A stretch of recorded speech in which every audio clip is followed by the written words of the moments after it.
why the university is doing it, because in the Q&A sessions with John Duffy, they just told us why they weren't doing it, which included they weren't doing it to be more efficient, they weren't doing it to improve services, they weren't doing it for any reasonable kind of motivation.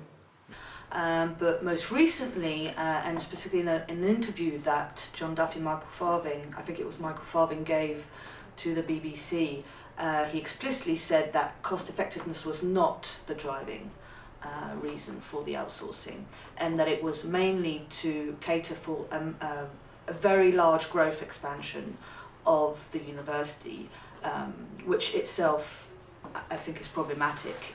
It's not really clear what is driving privatization, partly because the motivations that have been expressed are themselves not quite transparent, both in terms of the financial figures that have been provided and in terms of the claims related to efficiency. Examples that are being used are quite thin. For example, the idea that we need to have vegetarian options is one of the big elements that's often emphasized, and it's difficult to really take that seriously. The reasons that are given by John Duffy, by Michael Farthing, by other individuals in other institutions that are privatising vary wildly depending on when they're asked and how they're feeling. So there's no consistent argument from them, which suggests that they're coming up with excuses to cover up for the fact that actually they believe ideologically that this is the answer, that these services should be private, they should be about profit. And I mean, the reasons are based on an ideology that a private company will run things in a better way, and they claim that the campaign is ideological, but actually their whole reasoning is ideological because they're not basing it on anything.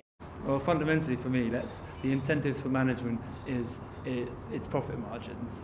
So for them, they move from public body to public body, so say university to university or to hospital, whatever, implementing these schemes, getting reputations, taking higher wages as they go from university to university, and we've seen them come and we go. I mean, I've been here since 2007 and I've seen many managers come and go. Well, the reason they give is that they want to save money on these services so they can reinvest them in growth. So it's basically the reason they're giving, which is possibly partly the reason, is about the expansion of the university. They want to add 1,000 extra students every year, so that means more teaching buildings, more residences, and obviously more staff. So it's about reinvesting the money in the growth of the university, but it's also obviously about cost saving. Saving costs is part of the whole approach of finding money to reinvest. So.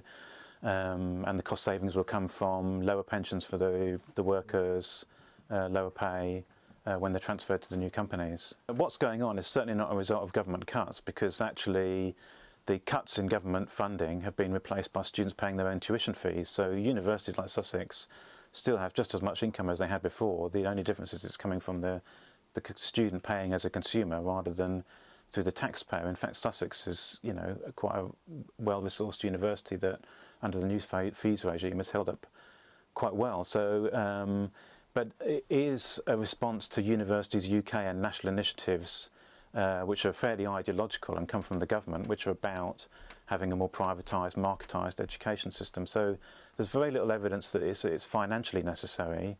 The finances at universities like Sussex are holding up quite well. It seems to be more a push towards a different type of education and a different type of university which is more market-oriented.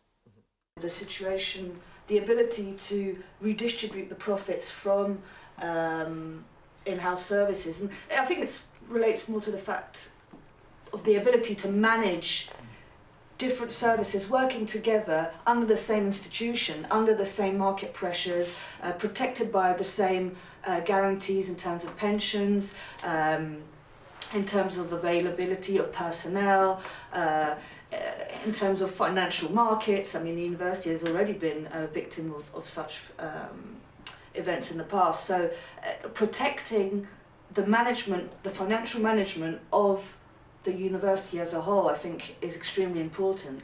And management use the argument that other services are already outsourced on campus, but the fact that they're already outsourced, I think, doesn't provide a good enough argument to do even more. Well, if universities are going to reinvest all profit earned back into the university, then what necessity is there for having outsourced, to outsource services to for-profit companies?